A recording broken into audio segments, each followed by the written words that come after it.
सेठ रामधन बाजीपुर में रहने वाले अपने कस्बे के माने हुए धनी लोगों में से एक थे। कस्बे के हर दीन दुखी की सहायता करना सेठ रामधन अपना कर्तव्य समझते थे। यही कारण था कि कस्बे का हर छोटा बड़ा प्राणी उनका सम्मान करता था। परंतु भाग्य विधाता ने जो लिखा है उसे कोई नहीं टाल सकता। बुरा समय जब आता है तो इंसान की छाया भी साथ छोड़ जाती है। मानव जीवन तो धूप छांव है, उसमें कभी प्रकाश तो कभी अंधेरा आता है।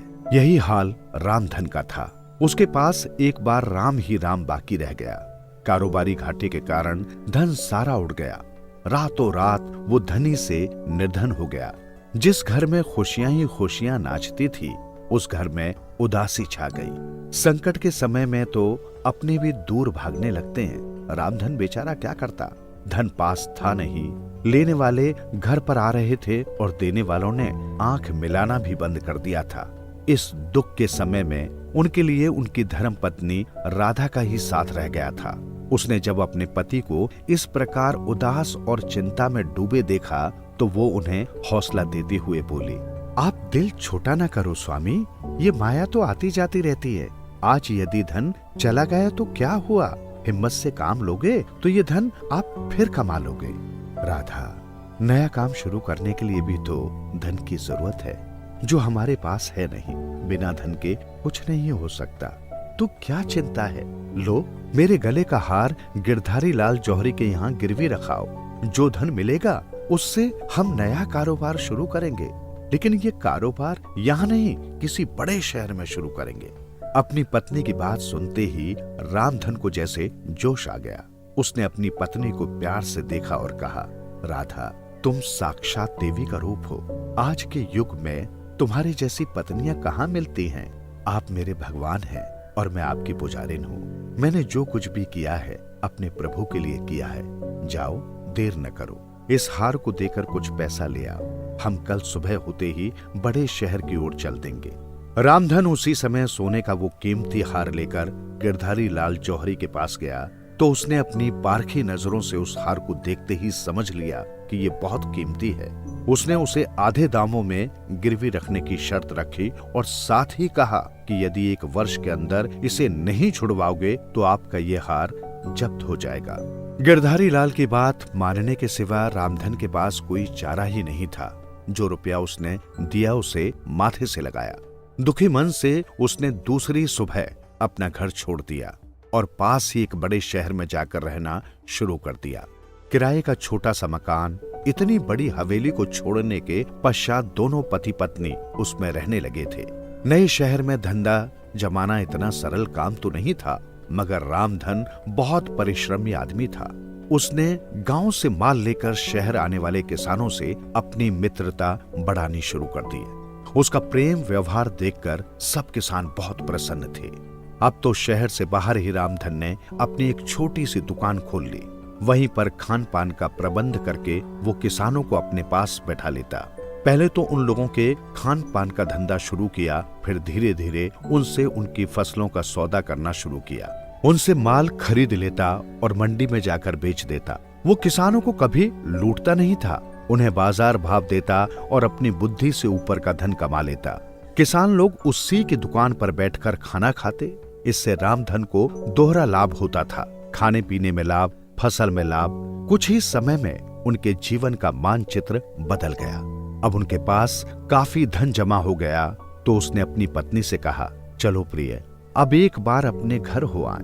वहां जो तुम्हारा हार गिरवी रखा हुआ है उसे भी छुड़वा लाएंगे। दोनों पति पत्नी फिर वापस अपने पुराने कस्बे में पहुंचे तो गांव के लोग उनके स्वागत के लिए उमड़ पड़े। रामधन गिरधारी लाल जौहरी के पास गया और उससे दुआ सलाम करके बोला, भैया गिरधारी लाल, मेरा वो हार दे दो और अपने रुपए सूद समेत ले लो। गिरधारी लाल जानता था कि वो हार तो बहुत कीमती है। उसे ये उम्मीद भी नहीं थी कि रामधन इतना धन इतनी जल्दी कमा लेगा। उसके मन में तो पाप आ चुका था। वो हार देना नहीं चाहता था। इसलिए उसने रामधन से कहा, भैया रामधन, तुम आ गए यही खुशी की बात है, लेकिन अब मैं तुम्हें क्या बताऊं कि वो हार तो मेरी दुकान से चोरी हो गया है। ये नुकसान तो दोनों भाइयों का है। तुम्हारा हार गया और मेरी रकम गई। रामधन ने गिरधारी लाल की बात तो सुन ली, मगर उसे उसकी बात का विश्वास नहीं था। अब वो कर भी क्या सकता था। अपने मन में उस पापी को उसके पाप की सजा देने की योजना बनाई और वहां से निकल पड़ा। वहीं पर सेठ के बच्चे को बाहर खेलते हुए उसने देखा। उस छोटे बच्चे को उसने बड़े प्यार से अपनी गोद में उठा लिया और घर लाकर अपनी हवेली के तहखाने में बंद कर दिया। गिरधारी लाल ने जब शाम होने पर अपने बेटे को घर में न देखा तो बहुत चिंतित हुआ। उसने अपने नौकरों से पूछताछ शुरू की तो एक नौकर ने उसे बताया कि आपके बेटे को रामधन उठाए लिए जा रहा था। घबराया हुआ गिरधारी लाल रामधन के पास पहुंचा और उससे जाकर पूछा, मेरा बेटा कहाँ है? रामधन ने हंसकर उत्तर दिया, भैया मुझे क्या पता, हाँ मैंने एक बाज को उसे उठाकर ले जाते देखा था। तुम झूठ बोल रहे हो रामधन, मेरे बच्चे को तुम ही उठाकर लाए हो। मेरे नौकरों ने तुम्हें अपनी आंखों से देखा है। देखा होगा, मैं तो कुछ कह नहीं सकता, जो मैंने देखा है बता दिया है। मैं कल राजा के पास जाऊंगा। जरूर जाओ, मैं तो आपको रोक नहीं सकता। दूसरे दिन सुबह ही गिरधारी लाल जौहरी राजा के पास में पहुंच गया।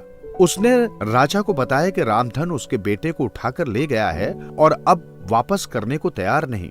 तभी राजा ने अपने सैनिकों को आदेश दिया कि इसी समय जाकर रामधन को पकड़ कर लाओ। उसी समय रामधन को पकड़कर लाया गया तो राजा ने रामधन से कहा, देखो रामधन, तुमने गिरधारी लाल के बेटे को कल उठाया था और इनसे ये कह दिया कि तुम्हारे बेटे को बाज उठाकर ले गया। बोलो, क्या ये झूठ है? नहीं महाराज, ये सब सच है। तो फिर तुमने ऐसा क्यों किया?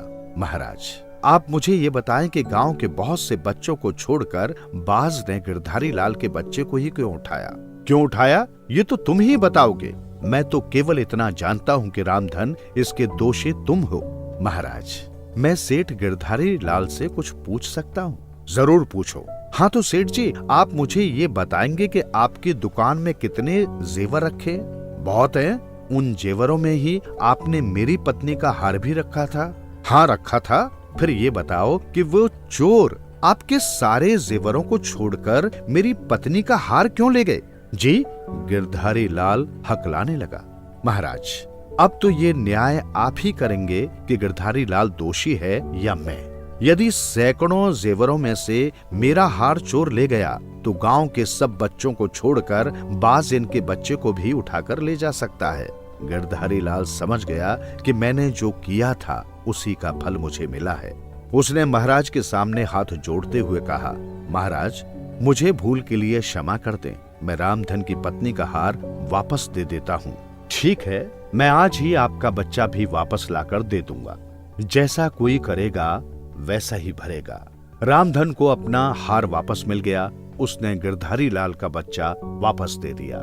इस कहानी से हम ये शिक्षा प्राप्त करते हैं कि जो भी आदमी किसी के साथ बुरा करता है, किसी भले आदमी को लूटने का प्रयत्न करता है, झूठ बोलता है, धोखा देता है, उसको भी आगे से कोई न कोई ऐसा आदमी मिल जाता है जो उससे भी बढ़कर होता है। उसके इस पाप का उत्तर ऐसे तरीके से देता है जिससे उस पापी के अपने मन पर चोट पड़ती है, तो उसे इस बात का एहसास होता है कि